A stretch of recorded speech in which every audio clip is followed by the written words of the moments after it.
Buenas estudiantes de análisis estructural, en el presente video pues explicaré un resumen del método matricial y cómo podemos desarrollarlo en un software o en simplemente una hoja de memoria de Excel, ¿sí?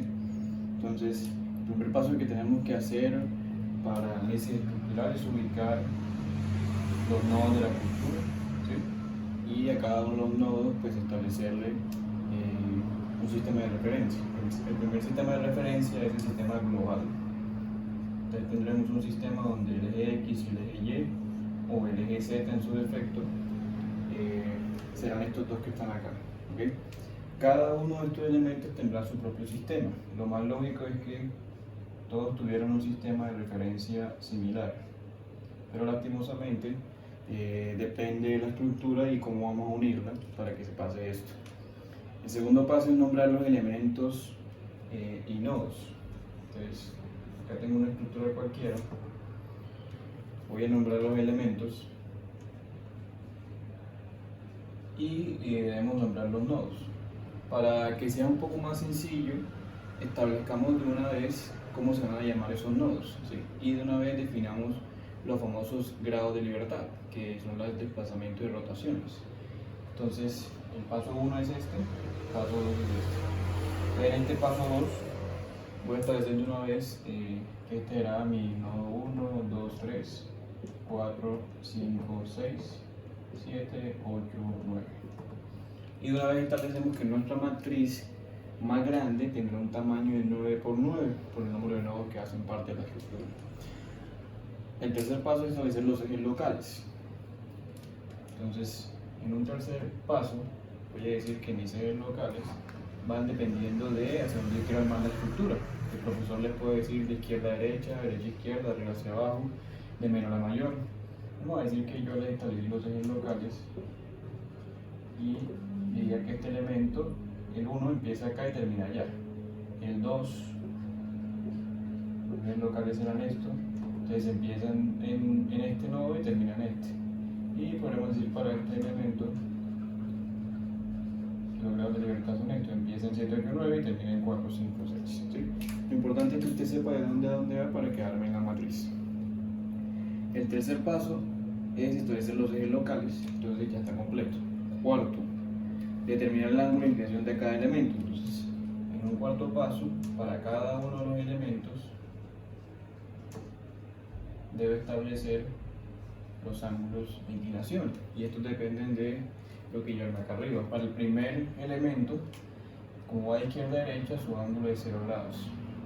Para el segundo elemento, el ángulo sería este que está acá, pero voy a llamarlo alfa, y tendremos que calcularlo. Y para este tercer elemento, este ángulo sería el que está acá, y voy a llamarlo beta. Si tuviéramos en cuenta otros tipos de elementos, pues cada uno va a tener su propio ángulo y su propia inclinación. Ese ángulo hace parte de los datos iniciales del problema, a los cuales vamos a complementar de una vez con módulo de elasticidad, área, inercia y longitud, ¿sí? Con esos 4 parámetros ya podremos establecer pues, los datos iniciales del problema que llegan hasta acá. Entonces viene una segunda etapa donde empezamos a determinar variables del ejercicio, ¿sí? Entonces, el paso 5 tiene que ver con los grados de libertad de la estructura.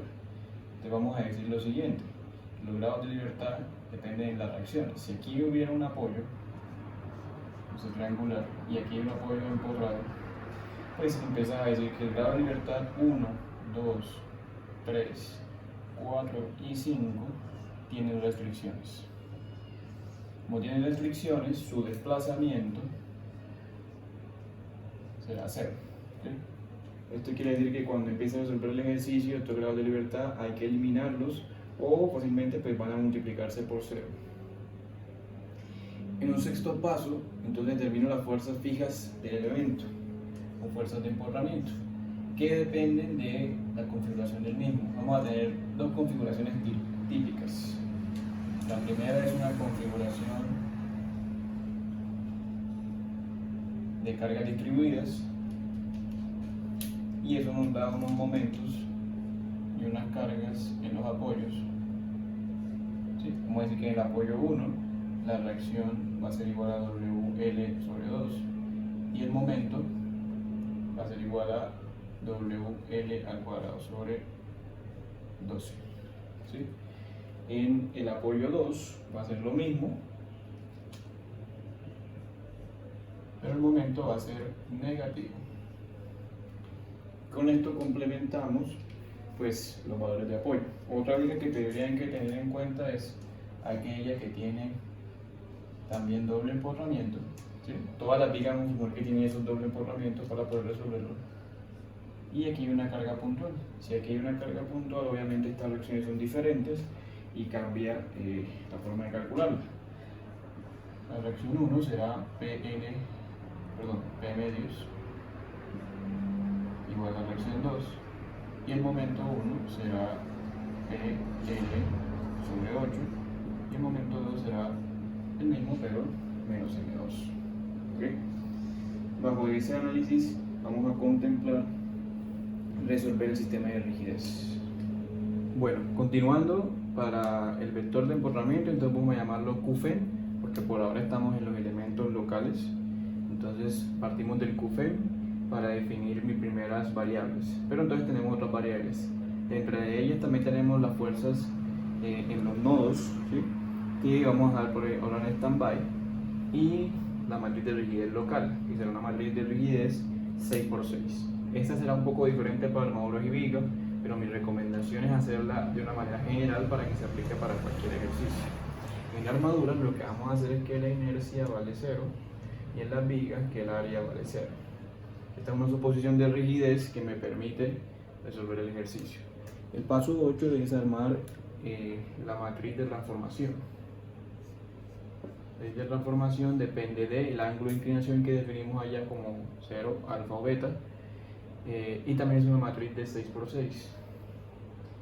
De una vez se recomienda hacer la respuesta a esa matriz, que también debe ser de 6×6, y tenerla a la mano para poder resolver el ejercicio. Pues en el paso 8 solamente estamos determinando la matriz inicial. En el paso 9 vamos a determinar la matriz de rigidez global de cada elemento, ¿sí? Entonces, en este caso la matriz global, que es una K mayúscula, pues será igual a la multiplicación de la matriz de transformación traspuesta por la matriz K por la matriz T. Esta es una multiplicación de puras matrices de 6×6, o sea que el resultado va a seguir siendo una matriz de 6×6. ¿Okay? Al tener simetría, algunas de estas variables pues van a repetirse algunos valores o van a cambiarse de posición, ¿sí? Lo importante es tener esta matriz. Teniendo el paso 9, ¿sí? El paso 10 es uno de los más importantes porque de acuerdo a los grados de libertad que establecimos, pues vamos a empezar a armar la matriz. Y fíjense que nunca había mencionado que la matriz iba a ser tan grande como esta, pero lo que hacemos es, cada vez que tengamos una matriz de rigidez, tenemos 6 posiciones.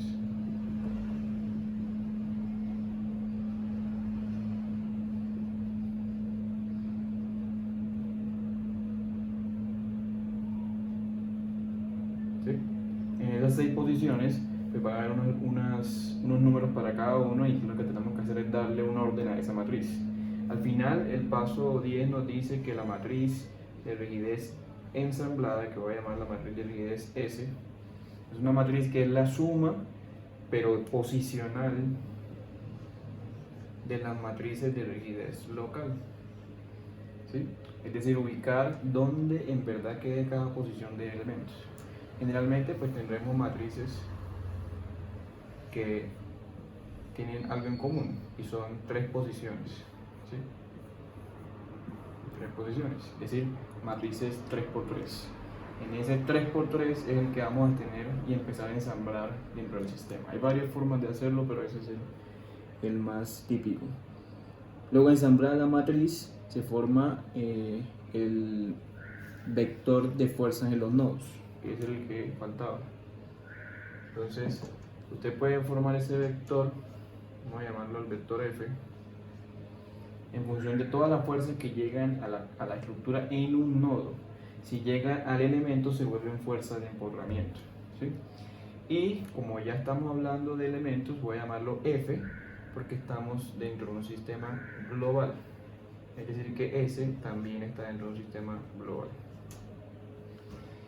En este mismo proceso, pues la idea es que el vector de empotramiento se ensamble. Entonces hay que darle una posición a cada uno de esos elementos y hablaremos del vector FFM, que también es un elemento global, ¿sí?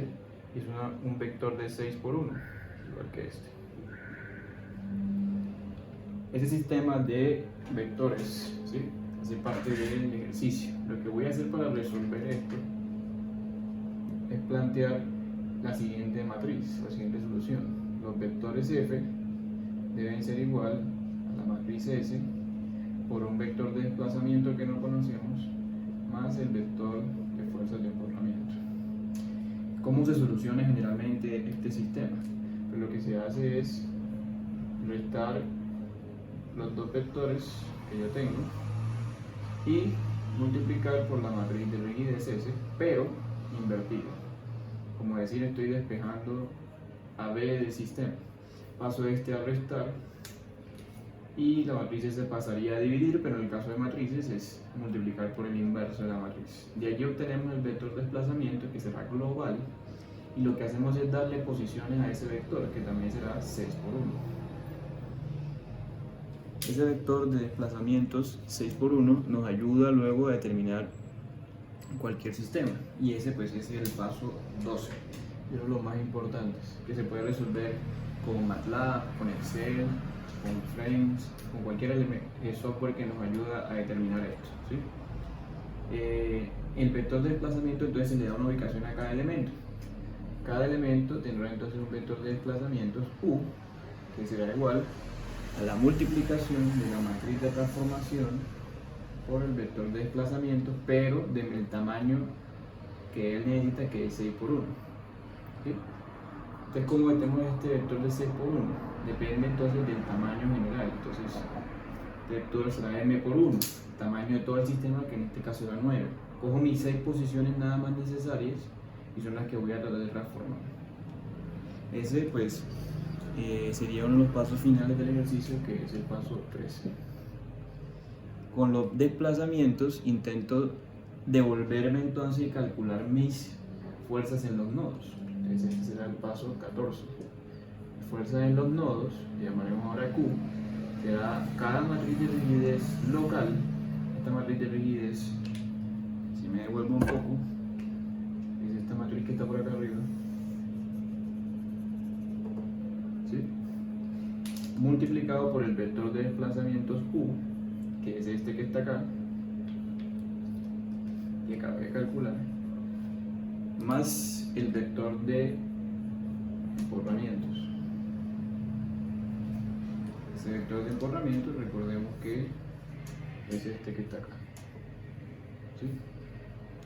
Entonces yo lo que tengo son las fuerzas de los elementos de manera local. Esas fuerzas de manera local, si mi eje local coincide con el eje global, podrían ser las mismas reacciones, ¿sí? Pero en estos momentos son fuerzas internas, que pueden ser fuerzas axiales, cortantes y momentos, si corresponden a las mismas del sistema de referencia. Como nuestro paso final es llegar a una solución en donde el ejercicio nos arroje el vector global, lo que voy a hacer es organizar este vector Q, ¿sí?, y voy a obtener el vector fuerza.